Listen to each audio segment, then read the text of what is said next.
Hi, this is Mike Morton from The Gift, and you are listening to Sonic Perspectives.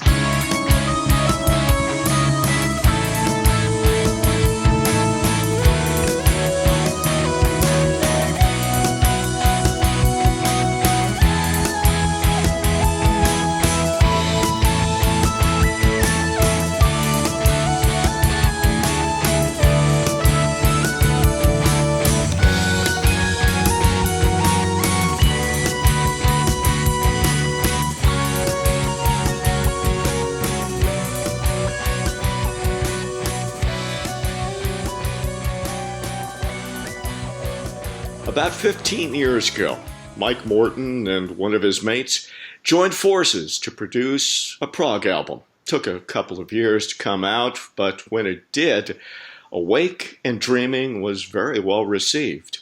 But little did they know that it would be the start of a roller coaster ride in the world of music, as the band called The Gift tried to find its own gift and itself, and the band members tried to do the same. I'm Mark Boardman of Sonic Perspectives, and today we're talking with The Gift founder, writer, singer, all-around musician, Mike Morton, as he joins us to talk about the band and its new record called Antenna. Mike, welcome to Sonic Perspectives. Great to be here. Thanks for having me. First of all, I've got to ask, where did the name The Gift come from? Right. Well, do you know, you're the first person that's ever asked me that question, and there's a very simple answer. I took it from a movie, an American movie set in the Bayou called The Gift, starring Cate Blanchett, if I remember, who played a psychic who was used to investigate serial killings. So it was a pretty dark movie, but I just always thought, that's a great name for a band. But at the time, I didn't have a band. So as soon as the recording project for Awake and Dreaming kicked off, I said, I'm going to call this The Gift. So there you are. That's where it came from. But I also chose it because it's evocative. It talks about talent, but it also talks about, offering a present to people. I just like the positive ring, I guess. A positive ring about a movie of the bayous and serial killing. And a prog band. Yes, there's something that doesn't quite all fit together there. No, you're absolutely right. Yeah, it's true. A positive name taken from a dark film. Yeah, well, there we are. That's a contradiction. It happens. Yeah. So give us a bit more info. I'm assuming that a fair number of our listeners here are Americans and may not be that familiar with The Gift. Just how did the band come about?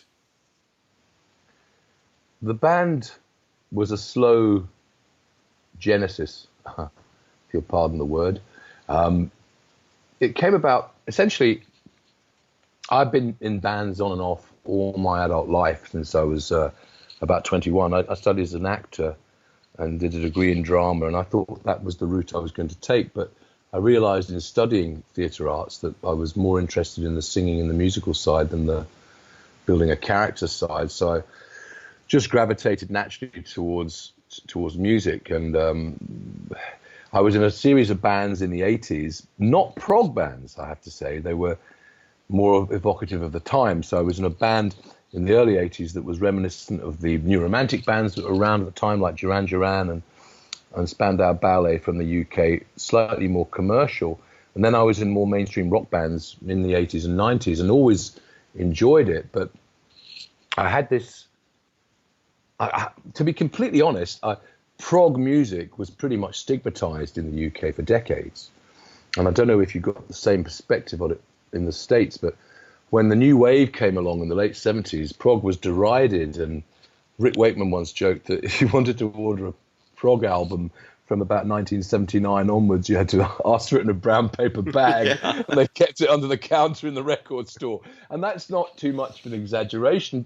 I kind of suppressed my love of prog because it was very, very unfashionable. So fast forward to, shall we say, the early noughties, 2003, a chap that I'd been in several bands with called Leroy James, who was a good friend of mine.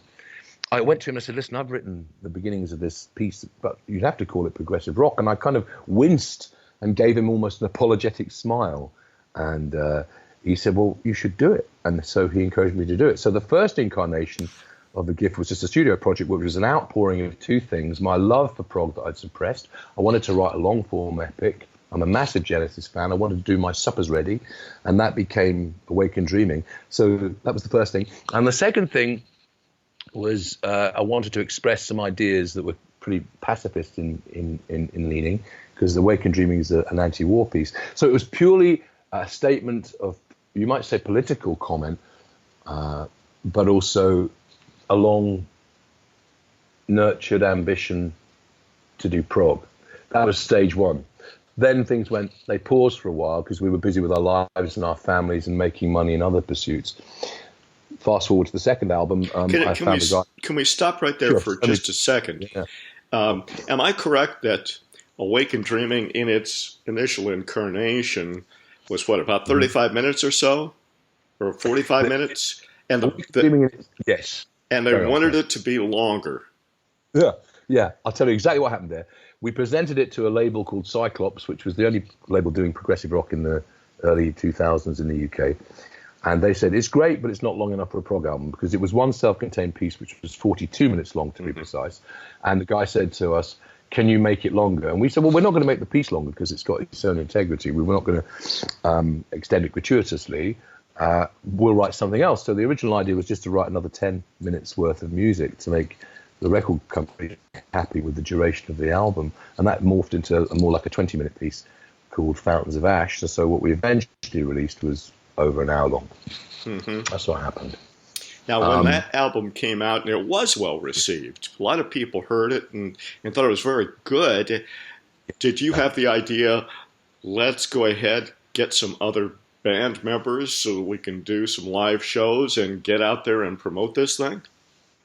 Yeah, I was really, really keen to do that. I said to Leroy, let's be a fully fledged band and do precisely what you've described. I was motivated not only to gig it, but also to do it quite theatrically with a sort of low-budget Pink Floyd presentation, props and slides, and make it audio-visual.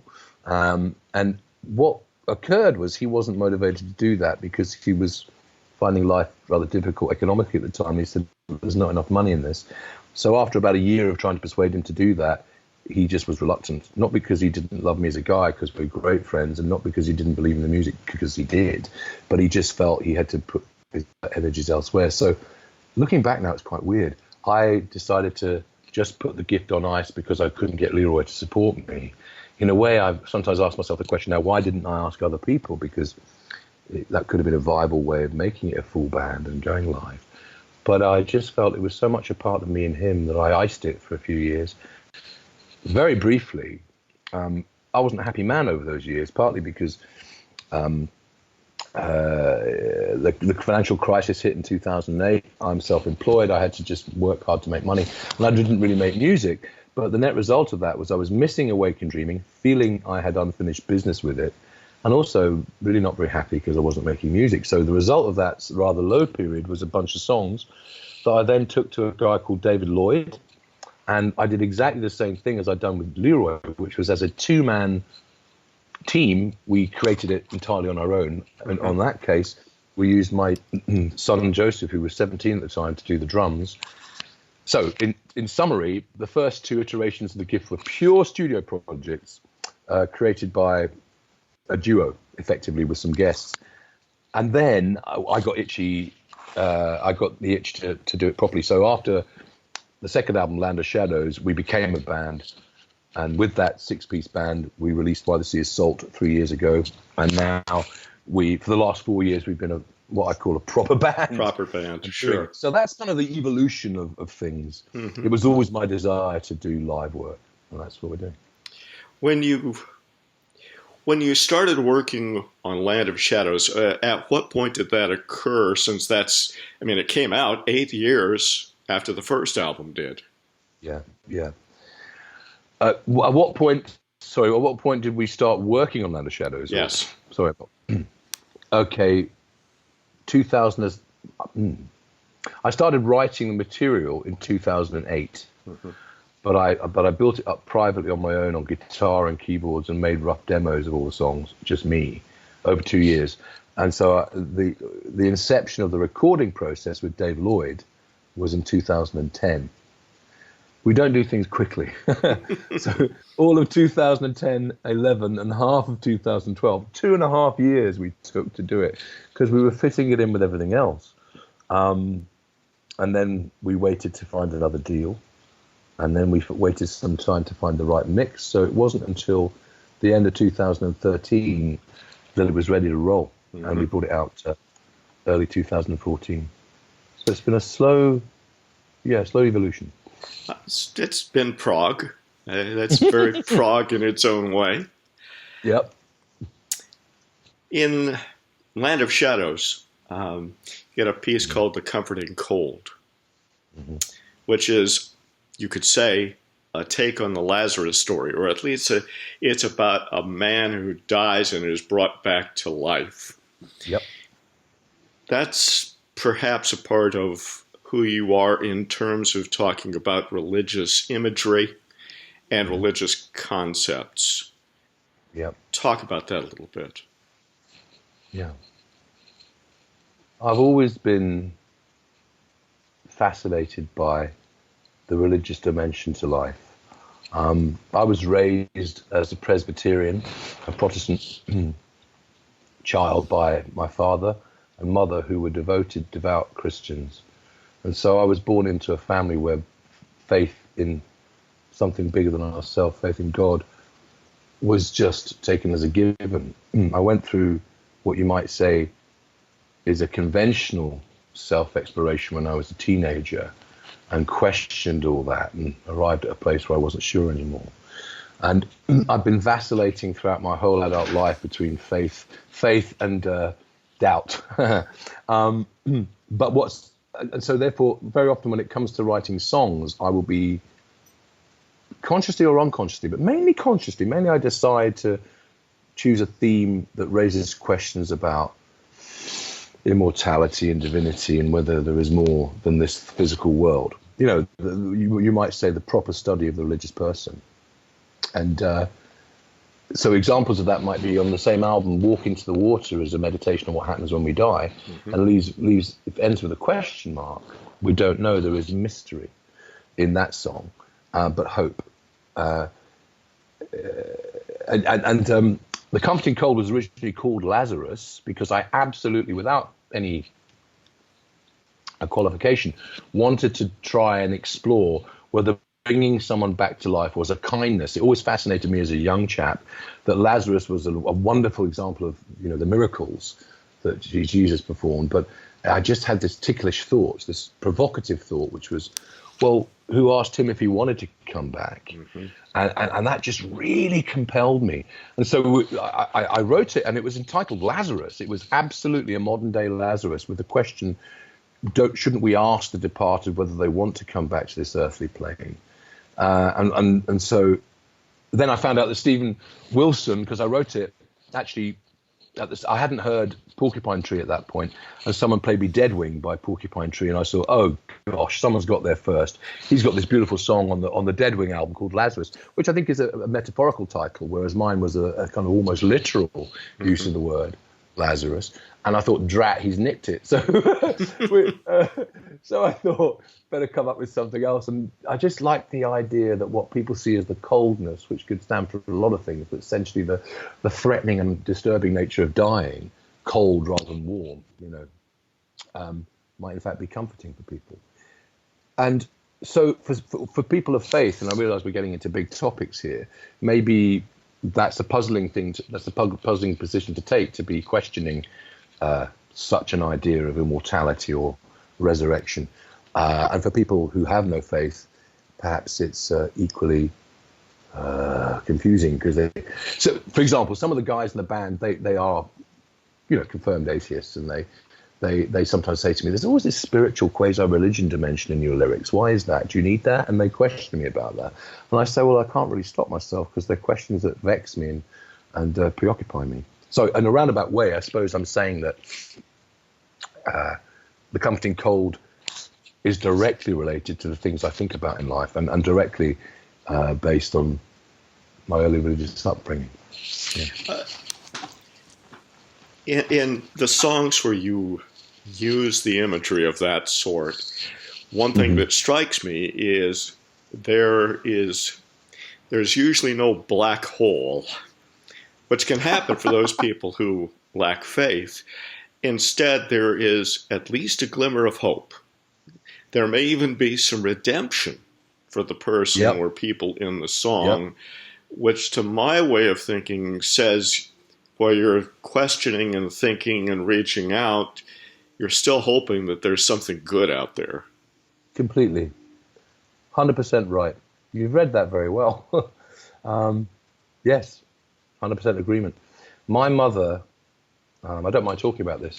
You've got a gift of interviewing because I'm talking about deeper things than I would with other people. My mother passed away of cancer in 2013, and the last meaningful thing she said to me, I said, how do you feel about it, Mum? And we knew she was going, and she knew she was going, and she was very calm about it. And I said, how do you feel about what's imminent, Mum? And she said, and I quote, I don't know precisely where I'm going, but I know it will be good. I've just, that was, to say it was moving and inspiring is an understatement. And one of the last things she said to me was, I asked her again, how are you feeling about what's coming? She said, full of joy. And that is one of the most amazing legacies I've ever been given, which is that sense of optimism. So yes, there is hope and there is redemption. I don't know quite what it is in me that always feels that, but most gift songs, well, a lot of gift songs explore dark things, like Covered in Cold explores death. A song on Awakened Dreaming, Founded to Ash, explores domestic abuse. Awakened Dreaming itself explores war, and there are other things on the new albums that explore things like consumerism and the dishonesty of politicians, but always I can't shake this fundamental bedrock, which is that things will work out okay. And it's not a decision, it just comes out, I think, it's spontaneously when I write lyrics. We should mention that indeed your parents were both strong people of faith, but they weren't just average Joes on the street either. That your mother was, the vice mayor of Edinburgh, and that your father was a higher up, not only in church councils, but in the Church of Scotland for a number of years. Correct. Yeah.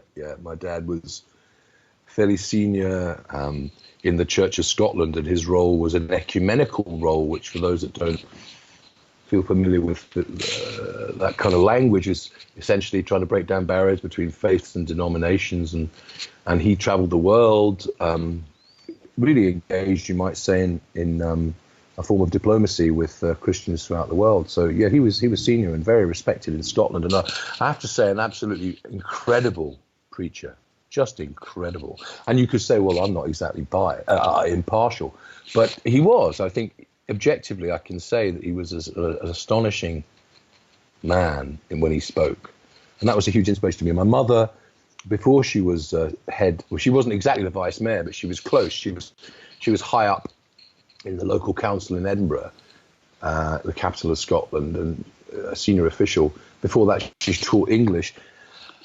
So I've always felt that my parents were special people, and I feel very blessed to have had a good relationship with them, because they raised us in faith, but they also raised us to think for ourselves, and they raised us philosophically, to think hard and question everything, and I'm very grateful for that. They always encouraged me to be musical as well, even though they didn't have a musical bone in their bodies. They couldn't work out where it came from. So yeah. Your parents in the United States would be called fairly liberal or progressives, yes, in the way they thought about life, the way they approached it, the way they dealt with the equality of people and all that sort of thing, or at least based on what I've read about them. Correct. Absolutely right. Yeah. Which may explain why you get to some of the topics that you get into, and the anti-war and other social issues that you deal with in the gift. Yeah. I think that's right. They just encouraged us to think independently. And there's a trend right now, both sides of the Atlantic, for people to talk almost disparagingly about social justice warriors and the liberal elite. And there's a tendency, I think, to dismiss that as self-indulgence and as virtue signaling. And I think that's a really dangerous development. My parents were committed to social justice, and I don't think that should be dismissed as a foolish dream. So I think when you've been raised that way and you come to write a song, it's not very interesting for me to write a song about a car or about, dancing in the nightclub or, that kind of superficial thing. I just think you want to try and tell a story. I always try and tell a story, but tell a story that has some kind of commentary, or at least attempts to ask some questions about big issues, if for want of a better expression. Yeah. Well, liberal upbringing. you certainly, you certainly have delved into that, even as I say with The Comforting Cold. I mean, death is a pretty huge issue, and death as it compares to life, which is sort of what this is about, that's getting into something pretty meaty. Do you think that that people can deal with those kinds of topics when they're in there to listen to music? That's a very good question. I don't know the answer to it. Can people deal with those topics? Well, maybe what happens, I don't know. I think some people can't, or some people don't want to, and other people might think, well, hey, I don't want that in my music. But there's a whole bunch of other people, and I think they're drawn to the progressive rock genre, who take music and artistic expression very seriously. It's more than just background noise to them. It's more than just a commodity to be consumed. It's more than, pop. So I think they're really game for it. But what I was going to say was, I think that the power of music can somehow lend those difficult, challenging topics like life and death, or something similar. It can lend them a sweetness or an accessibility that mightn't otherwise be present if you were just talking about it, or worse still, lecturing about it. Mm-hmm. So I've not really thought about this. You can ask the questions, that's for sure. I think that people will accept pretty much anything as long as the melody and the musical environment makes it accessible for them. And with some songs, as long as you can tap your toe to it as well. Yeah, that's right. And I don't think everybody listens to lyrics. Some of my family members, they just find lyrics are an interesting tonal element of everything else that's going on. They're not necessarily trying to extricate too much literal meaning from them, which is kind of useful with the likes of Yes, let's be fair. Sorry, I just had to say that. I love John Anderson's lyrics back in the early 70s, but he said they were tone poems, which is a kind way of saying brilliant gibberish.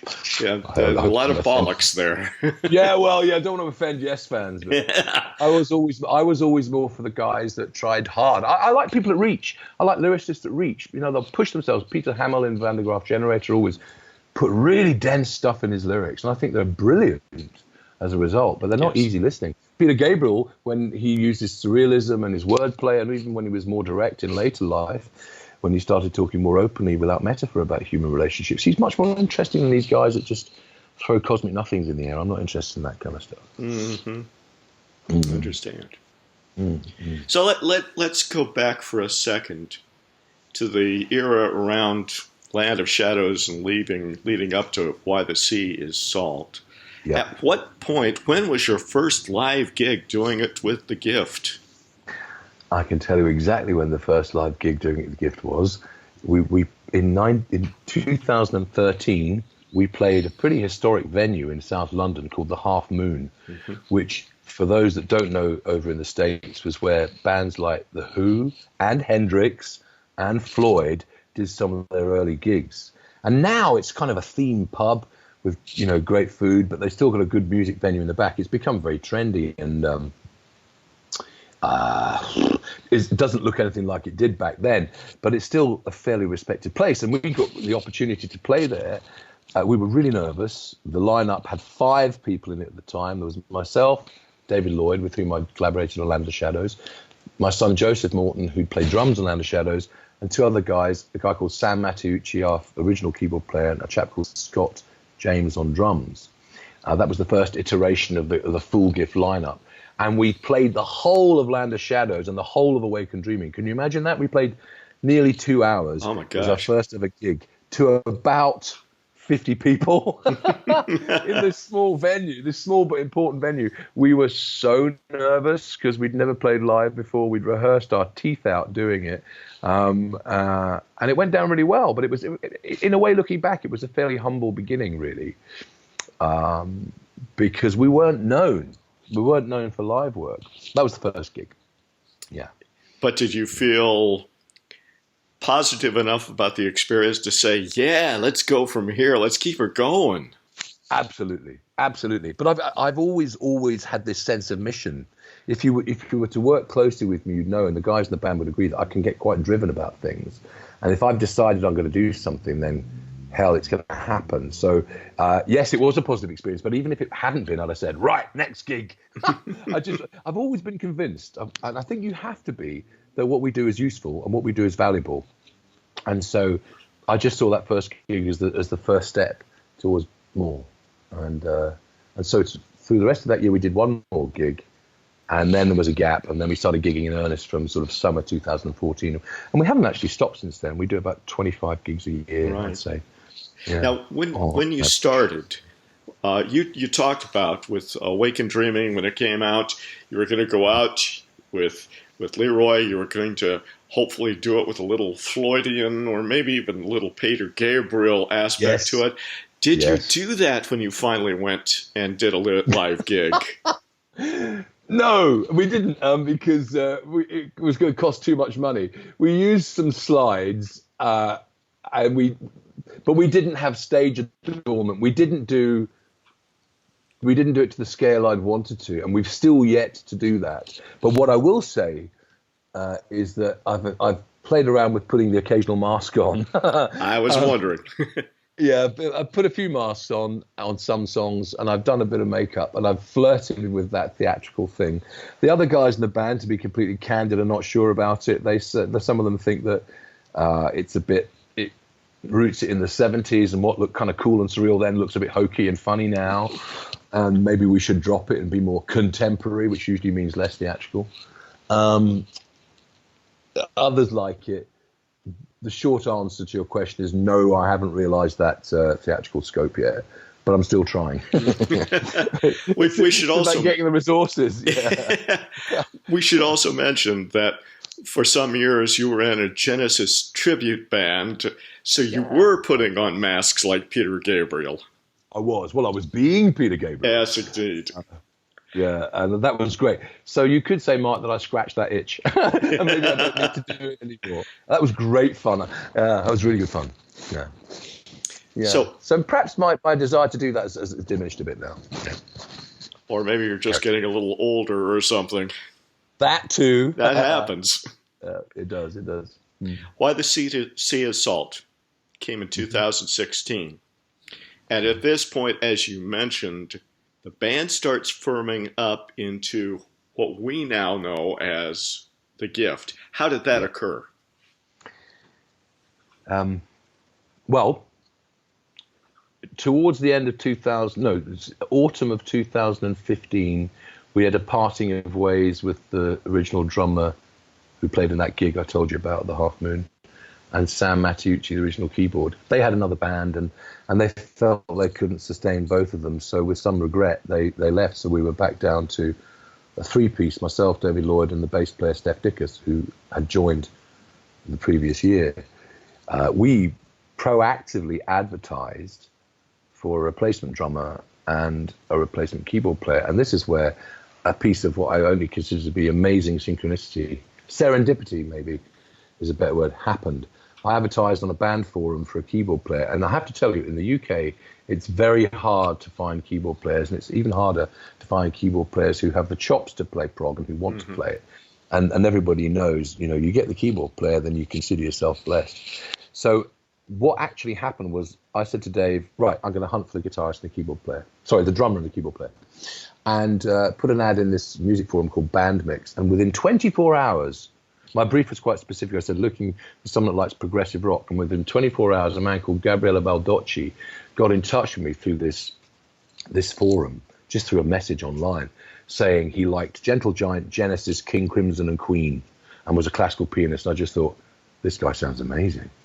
hope he's not an a-hole, you know. So I spoke to, because that you've got to get on with the guys as well. So I spoke to him on the phone, and it was bizarre, Mark, because I mean I'm quite chatty, as you can tell from this, but if there's not a decent rapport with you and somebody else, you know quite quickly whether you want to audition a guy. But what I thought would be a 10-minute conversation, as I was just sounding him out, became an hour-long conversation.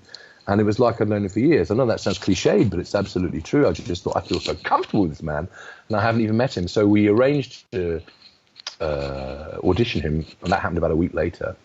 In the meantime, a guy called Neil Heyman, who worked in another band called Concordat, who were on our same label as us, asked me about how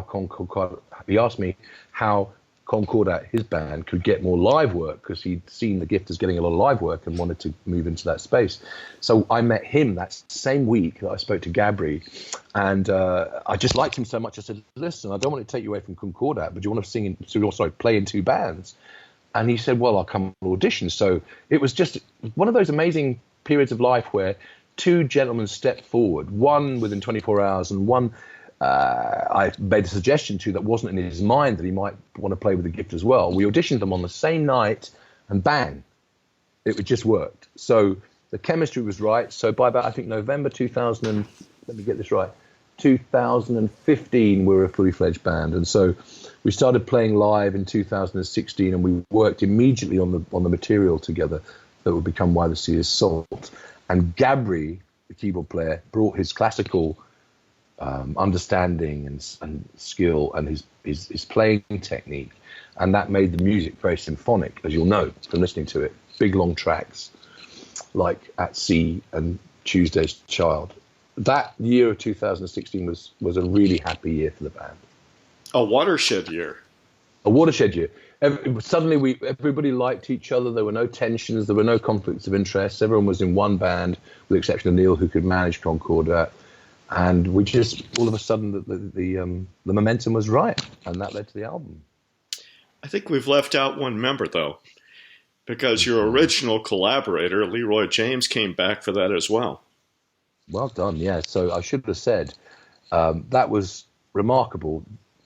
So what happened was Gabri and Neil joined on keyboards and drums, respectively, and Leroy, who for many years had said, love you, man, but it's not for me, phoned me up and said, I think I might want to rejoin the Gift. And my first response was, oh, you want back in now? Now we're doing well. I get it. But I was just pulling his leg. But there was an element of that. He said, this is now a viable concern, you know. I really want to join again. And I said, you know, you don't have to ask. So, yeah, he joined us. He joined us in the January of that year, 2016. And a month later, we played a gig in London. And that was brilliant. And that was the final jigsaw piece, yeah. It's not just that Gabriel added these classical aspects, which he does. And by the way, there's plenty of opportunity to find his music, his classical performances online. But now you've got two guitarists in there as well, which really adds some depth to the whole production. It does. And I don't know, it does. And they can do twin lead harmony like Lizzie if they want to, but they can also sort of swap solos, and they have very different tones and styles, as all guitarists do. So it's just really satisfying to hear that contrast and variety in the sound now.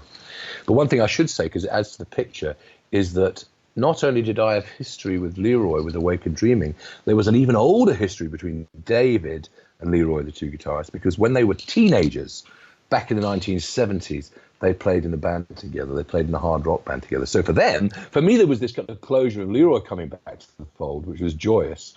But for those two, they were looking across the stage at each other, having not kind of had that dual axe attack for like, I don't know, 35 years or something. It was well, maybe not that long, but a good 3 decades. So there was so much that made the band exciting and enjoyable. It was great, really great. Did you feel like your musical options were even greater at that point? Yeah, we did. Yeah, we thought we could do anything we wanted to, really, in terms of style. Yeah. And that, just very briefly, that leads me to something we consider to be very important to the gift, is that people generally classify us as prog, and that's right that they do that. But we've always been about songs, and so the musical options that lay before us when we had that lineup were, well, we could go any direction we wanted to, because the quality of the musicianship is very high. We could play anything we like, and so we don't want to limit ourselves to the label necessarily.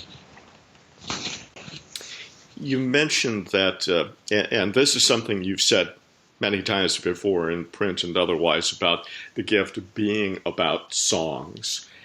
Mm-hmm. You sort of have taken that even more literally, certainly yep. Put more emphasis on that in terms of Antenna.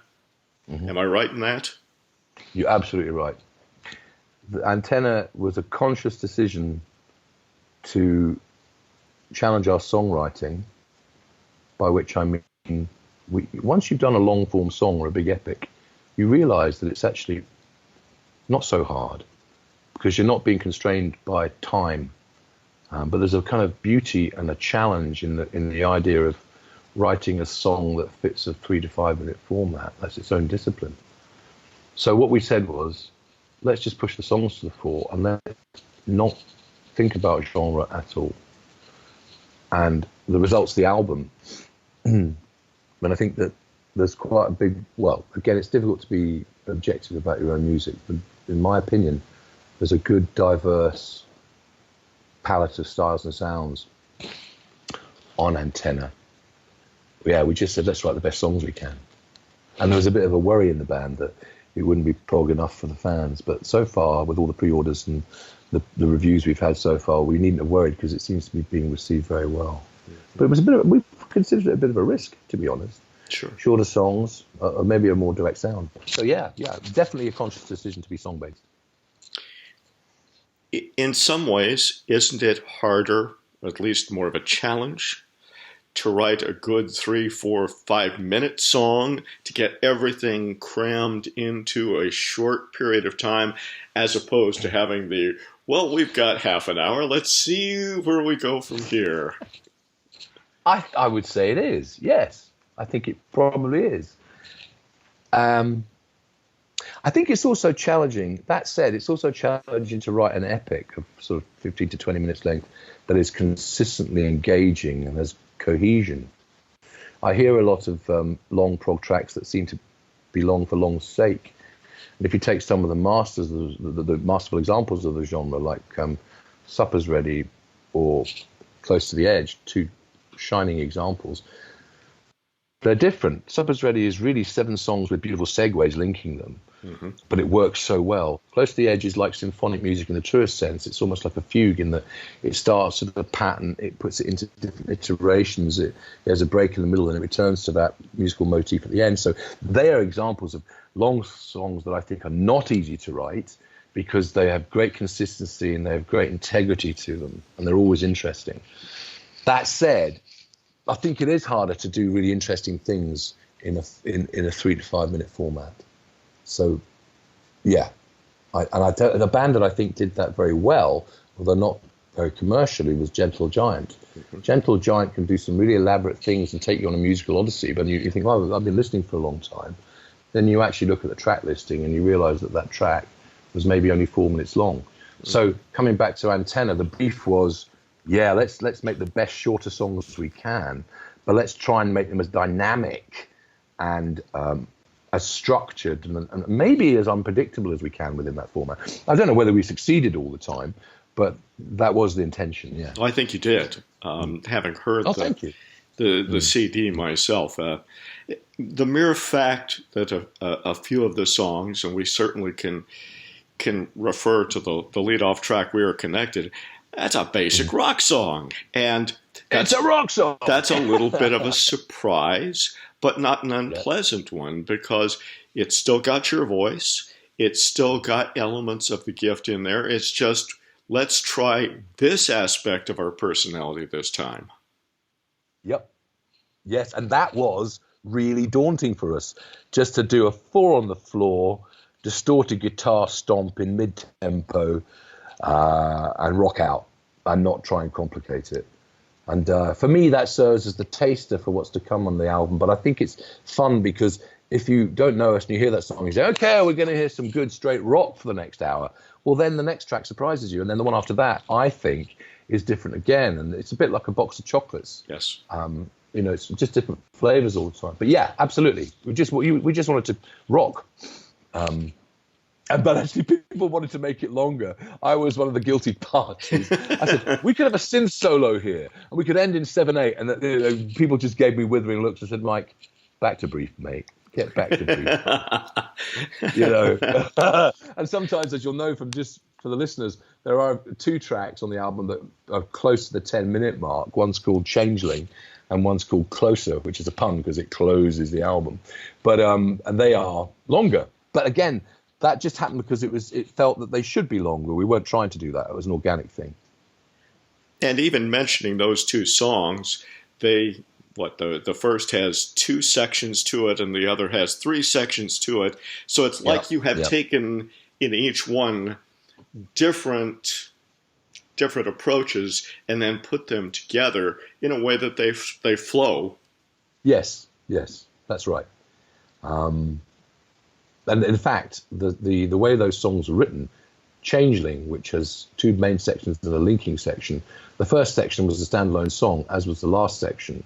And we thought, wouldn't it be fun if we put them together because they could tell a different story? So we glued those together, and I hope that we got away with making it sound, natural. And with Closer, the other track, those 3 sections were written as experiments, and then David played them to me, and I pointed out they could all run as one. So they were stuck together, but that's okay as long as there is a sense of integrity between the pieces, and I hope there is on those. Oh, absolutely. Closer, to me, when I listened to it, and I've listened to it several times, that's sort of the proggy song on the album. We're closing off with The Gift doing prog for you again. Yeah. That's right. It starts with more of an 80s vibe, I'd say, with a sort of almost like Peter Gabriel-esque percussion, but then it takes off about 3 minutes in, and it stays in the sort of epic stratosphere after that, doesn't it? The big long solos. Yeah, I'm glad you like that. I mean, very much. Yeah. When I listened to the third track, which is Back to Eden, another one of those religious allusions, I went, wait a minute, this is The Gift's hit single. Thank you. Well, actually, it was written like that, to be honest. I said to the guys, let's write a song with a serious idea. The idea of Back to Eden is that, as you get older, you start to lose your optimism, but don't fear, because wherever we go, we're going to go back somewhere really special. So it's a bit like a romantic poem by Wordsworth called Ode on Intimations of Mortality, when he suggests that the child remembers its celestial beginnings and then soon forgets it as it grows up, but then will return to it at the end. It's a bit like the Seasons of Man idea. So that's kind of a heady concept again. Yeah. But I say, wouldn't it be fun if instead of putting that in some kind of portentous musical background, we set it against a finger-tapping pop song? It's a pop song. It's a pop song, yeah. And the inspiration there was kind of The Cure, and also a band of Waterboys that I love. We wanted to write a folky pop song with a heavy lyric. So I'm glad you picked it up. Well, I don't know whether it's going to be played on commercial radio. Let's see. You're going to have to strong-arm those people, the DJs, just like they did back in the 60s and 70s. Yeah, where's our plugger when we need it? I have to ask this because, as you mentioned, Antenna is sort of about human connections. Some which work, some which don't, some which you're hoping, especially towards the end on the closer, sort of people drifted away from each other, but there's still hope that maybe we can connect again. Your father died around the time you started working on this, a man who was involved in establishing connections, as you said, between people. Is there any tie in there? I think there is a tie-in because, well, I wasn't consciously thinking of my father as such when I was writing those songs. But I think what I do know for certain is that as you age, different types of losses start to play into your life. It could be literally losing a loved one, a parent or somebody you know. But it all can be it can be loss of youth, it can be loss of your faculties, it can be soft losses like not seeing your kids so much because they're making a life of their own. And sometimes it can feel like life is contracting a little bit, and some of the things that were so dear to you are falling off or fading away. And I think what really gets us through that is focusing on the things that matter, which is the deep connections that keep us alive and keep us going and give us a sense of life's meaning and make life worth it. So in truth, I don't think I was consciously thinking of my dad when I wrote those songs, but I think because he represented so much hope, and he was a great connector with people, and he was always saying, we've got to keep communicating, no matter how difficult it is, we've got to keep communicating. So I guess it's just so much in my bloodstream that that spirit, the spirit of my father and my mother, was probably right coming through in those lyrical themes about connection. Yeah. And something I'll share very quickly is that my father developed a brain tumor, and to begin with, he just got confused. It presented itself like dementia. But then they treated him, and he got a few months respite before eventually it took him. And in his months of lucidity, he used to philosophize, and he used to say to me, Mike, it's incredible that any of us understand each other at all. And he wasn't being negative or cynical. He was saying, we're so different, we're so idiosyncratic. We each have such different frames of the world that the mere fact that we can communicate so well as human beings is a miracle in itself. And again, these are the things that I keep all the time. When things get tough and life becomes challenging, I just remember these words of wisdom, I guess. It's important to have words of wisdom to keep us going. Yeah, yeah. You're at an age where some loss is going to occur. Now, beyond the loss that you had of your parents, that's something we all deal with. You're at an age where, the body loses some of its strength and flexibility. As you say, you lose some of the connections with the kids because they've got to form their own lives. One of the things that happens sometimes when we lose those connections and we feel like we're falling is we establish new connections. So we don't fall all the way down, but instead catch ourselves. Have you made new connections? Yeah. I've have friends that I didn't have as friends when I was younger, and this might sound almost too trite, but it's the truth. Is that the guys in the gift are like brothers to me, and with the exception of Leroy, whom I've known for years, the other four of them I've only known for a handful of years, and they're really, really important connections to me. I've reached out to old friends who I've lost touch with. New people have come into my life. One of the great things about doing a musical project, especially a musical project that tends to attract people who are quite serious and who are quite searching people, because that's what I believe about progressive music. It tends to attract people who question things a lot. They have a depth to them. Is that you meet great people. And the people we've met through social media, yourself included, Mark, who have brought great richness to my life, is wonderful. Take Paul Hanlon, the guy you mentioned. I didn't know Paul until about 4 years ago, but he and I are having conversations about faith now. You and I have similar conversations. There's other people I won't name because it's private. Maybe I shouldn't have named Paul, but there's so many people I don't know face to face, but who have had meaning in my life. So I think those new connections are absolutely vital, and not just connecting with other people, but also connecting with bigger things than that, connecting with your purpose, connecting with a higher power if you have faith in that. All those things make I'm feeling strangely articulate about this, but they make life sweeter and more rewarding. I think that's the stuff of life, really. When we come to the end, I don't think that, no one's going to say on their deathbed, I wish I'd worked harder. And I don't think anyone on their deathbed is going to say, look at the money I've got in the bank. I think what moves me, is people, when they start to look at the life they've lived, I hope and I imagine most of them ask themselves, how have I helped? What have I contributed? Who have I loved? And how much happiness I've spread. Gosh, I feel like I'm sounding kind of soppy and Walt Disney, but that's the only way to put it. Yep. That's what we're here for, I think. Yeah. Connection's important. I'm not a musician. I'm not a lyricist.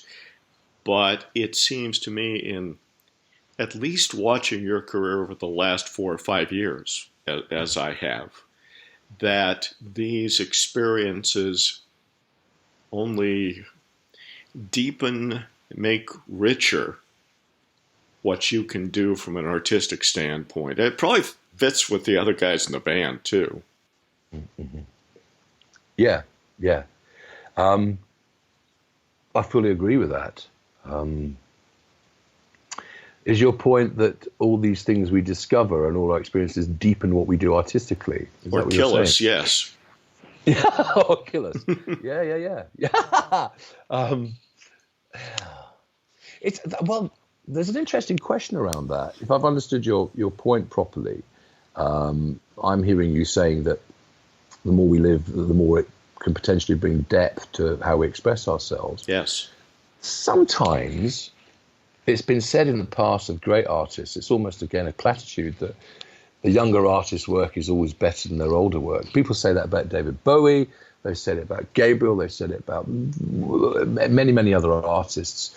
You know, as they get older, the desire to express becomes less keen because maybe they're more contented or maybe the hunger's gone away. And I'd question that, really.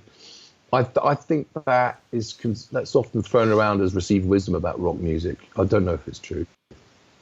My experience is that people tend to become more interesting in every sense when they get older. Mm-hmm. And if they're involved in something artistic, as long as they're still able to use their faculties, there's a deeper meaning to what they offer. Yeah. Take someone like Tony Banks. I mean, I'm a huge Genesis fan, as you know.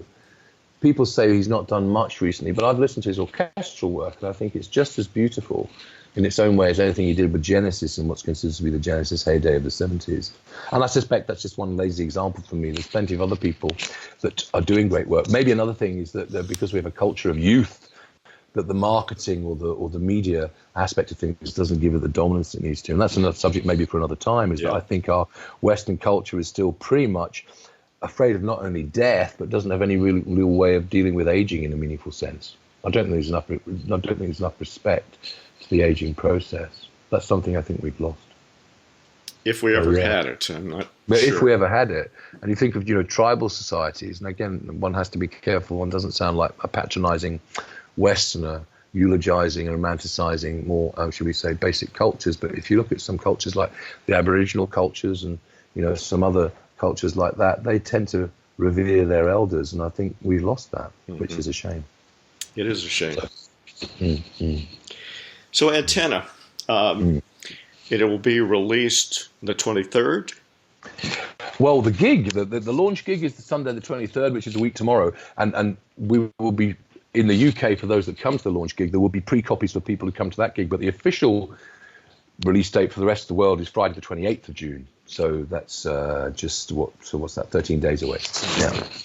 Now, for those who, I'm assuming that this is going to play before the 23rd, for those who'd like to come and hit you up for a CD, where will you be playing?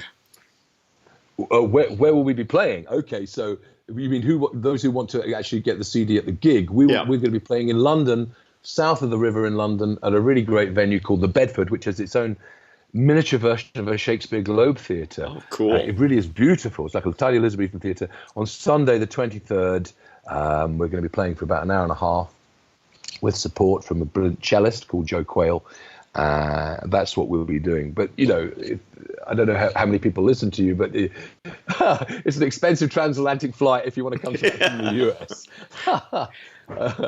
The official album is going to be available, as I say, from the 23rd, and I can give you links to that if you feel it's appropriate. But, sure, go ahead.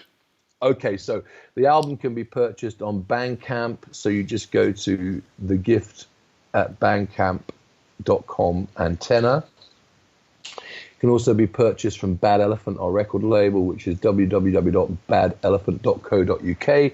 And it can also be purchased on a link from our website, which is probably the fastest way to do it, which is www.thegiftmusic.com. So you had all that memorized. I did. Yeah, you saw that because you can see me through the Skype screen. Yeah, it's all up here. Yeah, see, I think I got it right. Aging doesn't really cause that much loss at all. Yeah, I just said it a few times. Will you have some gigs coming up in addition to the one on the 23rd? Yeah, we're going to be playing a few festivals in the summer. There's going to be one in Holland, and we're waiting to get final confirmation from one in Germany. Dates to be confirmed, but they're going to be happening in the summer. We were late arrivals to the bills there, but the confirmed gigs, there's going to be a gig in the autumn. We're doing several gigs. We're playing just outside Birmingham, second city in the UK, at a place called the Robin 2 on the 10th of November. We're also playing in London on the 14th of December, just before Christmas, with a band called Syndogs, which is headed by a brilliant guitarist called Zal Clemenson, who used to be the guitarist in the sensational Alex Harvey band, a 70s titan of a band. And there's another gig. The 7th of December, we're again playing in Birmingham. So our activity towards the end of the year is going to be mainly London and Birmingham, the two big cities. But then in 2020, there's going to be many, many more gigs. It's a bit quieter on the gig front until later in the year and beyond. Boy, think about that. From the time just after the first album was out, no gigs, the whole thing in flux, and now a new album and lots of gigs for the next year or so. Yeah, absolutely, yeah, tons. And quite a lot of festival appearances in 2020. We knew we'd miss out some of the festival gigs this year because we were so busy doing the album. We don't have management, we're self-managed. So we thought we just have to make the album the focus. The gigs will be more modest, lower in quantity, but hopefully higher in quality in 2019. But then we're going big time for lots of gigs in 2020. Yeah, and it's a great contrast to how it used to be.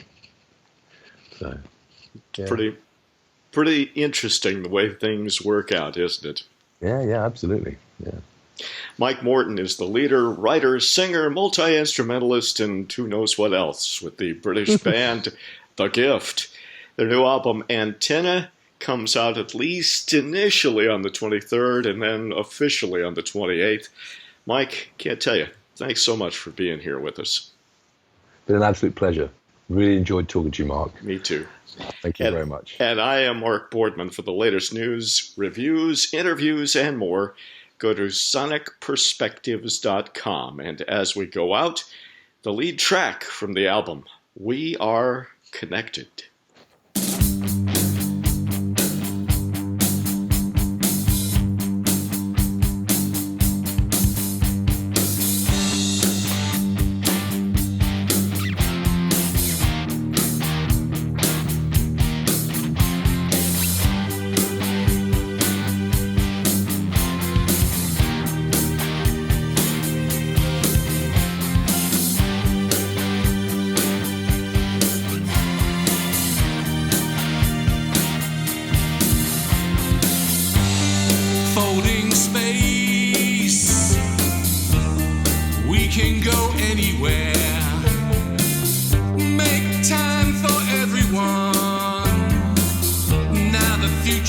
Yesterday, where we live, it's virtually the universe. See the stars in our eyes at the end of eternity.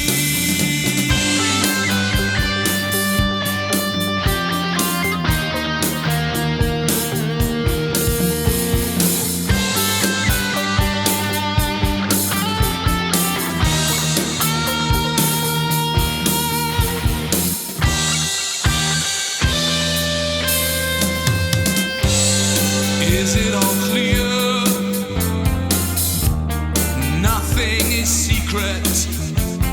Hang your beautiful self in the galaxy of images. Breathing the air inside a dreamer's paradise. No one can hear the bringer of fear or screams for the mother of mercy.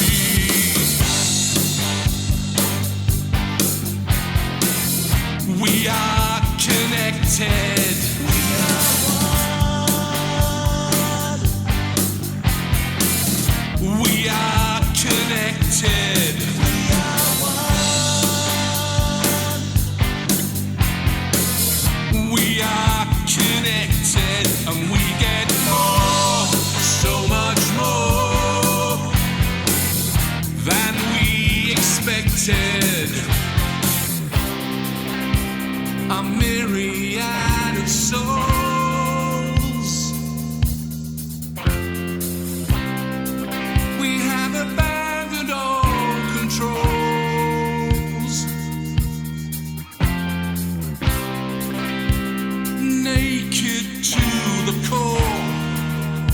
exposing our emotions.